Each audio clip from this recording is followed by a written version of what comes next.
Oleh karena itu, Islamisasi pada wilayah publik, Islamisasi pada kebijakan-kebijakan publik di Indonesia tidak membutuhkan adanya partai Islam atau partai yang berideologi Islam kuat. Tidak membutuhkan pemimpin-pemimpin di tingkat nasional yang berideologi Islam. Tidak membutuhkan presiden yang berideologi Islam. Tidak membutuhkan konstitusi dirubah dimasuki oleh Piagam Jakarta. Tidak butuh itu. Sudah berlangsung tanpa itu semua di daerah-daerah. Oleh karena itu, Islamisasi berlangsung dalam tanda kutip secara damai. Ingin saya katakan, bangunlah kita, sadarlah kita bahwa kita berada dalam ancaman terhadap keberagaman kita berada dalam ancaman, sedang terancam. Dan itu artinya fondasi kebangsaan kita berada dalam ancaman ketika laju Islamisasi dan populis.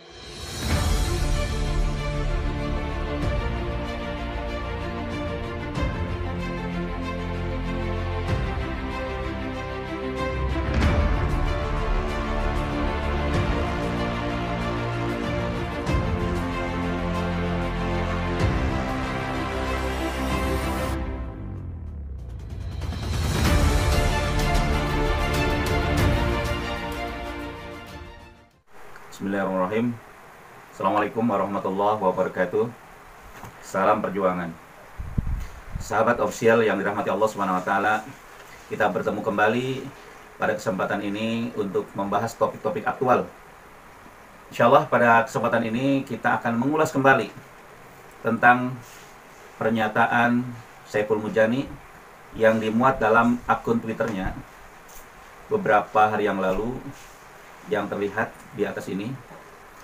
Dia berkata begini, teman yang komunitasnya sering jadi sasaran intoleran bilang, gubernur itu sekarang inklusif terhadap berbagai kelompok agama. Saya bilang, kalau gak ngerti bodoh aja. Orang itu jangankan nyabanin gereja, disuruh makan babi pun akan dia makan kalau bisa jamin dia jadi presiden. Itu pernyataannya sungguh sangat menggelitik. Sahabat sekalian, mungkin ada kata-kata yang di sini saya bilang itu cukup menghina.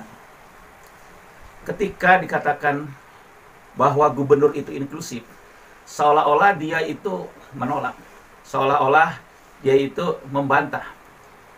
Inklusif atau lawannya eksklusif itu adalah yang dimaksud dia bisa berbaur, bisa bersama, bisa bersatu. Betulkah Anies itu eksklusif atau inklusif? Selama rekam jejak menjadi gubernur di Jakarta, kita sudah tahu bahwa Anies Baswedan tidak mementingkan kelompok umat Islam saja. Bahkan dia mengayomi semua kelompok yang ada di Jakarta. Bahkan termasuk Anies Baswedan juga, dia senantiasa tidak mau membalas orang-orang yang memfitnah dia, menjelekan dia, menuduh dia. Jadi sungguh sangat tepat apabila Anies Baswedan itu dikatakan inklusif. Dia bisa berbaur, bersatu dengan siapa saja. Itu yang pertama, sahabat sekalian. Yang kedua, kata-kata kalau gak ngerti bodoh aja, ini satu ungkapan kesombongan. Seolah-olah orang yang menganggap Anies Baswedan itu inklusif, itu orang bodoh, orang gak ngerti. Nah, sebenarnya yang bodoh ini siapa, sahabat sekalian? Jadi kadang-kadang kebencian kepada seseorang atau ketidaksukaan kepada seseorang itu dia datang dari pola pikirnya atau bahkan dari hatinya. Kebencian dia terhadap Anies menyebabkan apa saja yang dilakukan Anies walaupun positif itu terlihatnya seperti negatif. Yang ketiga, sahabat sekalian, ini kalimat yang menurut saya itu cukup menghina, menyakitkan hati. Tapi saya yakin Anies Baswedan tidak akan membalasnya. Orang itu jangankan nyabanin gereja, disuruh makan babi pun akan dia makan kalau bisa jamin dia jadi presiden. Ini luar biasa, sahabat sekalian. Masa dalam Islam makan babi itu kan diharamkan. Masa seorang Anies Baswedan akan rela makan babi hanya karena dia ingin jadi presiden? Ini kata-kata yang cukup menghina. Harus dibedakan masuk gereja dengan makan babi. Masuk gereja memangnya dilarang? Kan tidak dilarang. Sama saja kalau kita masuk ke tempat-tempat ibadah agama non-muslim. Masuk kelenteng, masuk vihara, bahkan mungkin termasuk masuk Candi Borobudur, di mana di situ banyak patung-patung. Memangnya dilarang? Tidak dilarang kan? Sama juga masuk gereja itu dilarang. Dia menjadi berdosa, dia dilarang apabila pertama ada niat untuk menyembah selain Allah. Yang kedua, melakukan ritual. Jadi kalau Anies Baswedan masuk gereja bukan berniat untuk beribadah, bukan berniat untuk melakukan ritual, apa salahnya? Nah, ini harus dibedakan. Ini beda lagi kalau misalkan makan babi. Kalau makan babi itu kan sudah jelas diharamkan. Ini satu tuduhan, satu ungkapan yang betul-betul cukup menyakitkan. Saya heran, seorang profesor, ya, tetapi karena kebenciannya itu menjadi seperti seorang yang tidak paham, atau bahkan mungkin karena dia sudah bergaul dengan orang-orang yang liberal. Karena di dalam beberapa pernyataannya bahwa dia mengatakan Islamisasi itu adalah ancaman, populisme Islam itu ancaman. Nah, ini sangat berbahaya. Sahabat sekalian, marilah kita harus cerdas.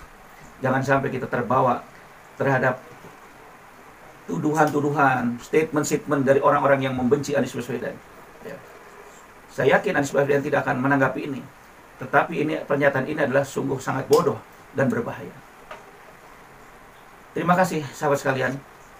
Kita berjumpa pada kesempatan yang lain. Ya. Jangan lupa tonton terus HS Official dan jangan pelit untuk subscribe, like, dan komen. Terima kasih. Assalamualaikum warahmatullahi wabarakatuh.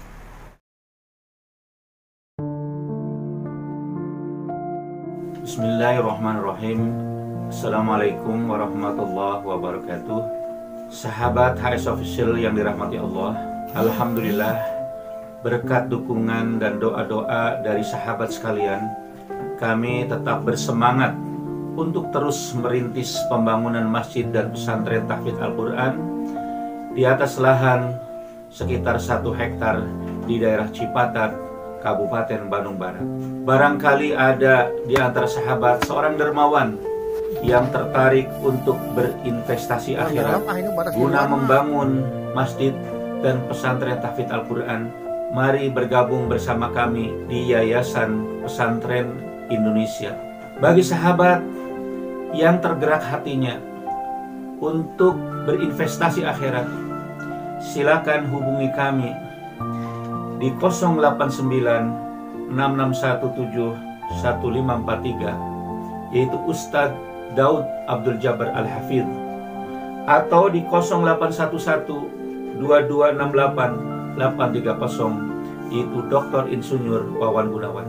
Atau salurkan zakat, infak, dan sodakoh sahabat sekalian ke rekening BRI 750900100764505 atas nama Yayasan Al-Biro.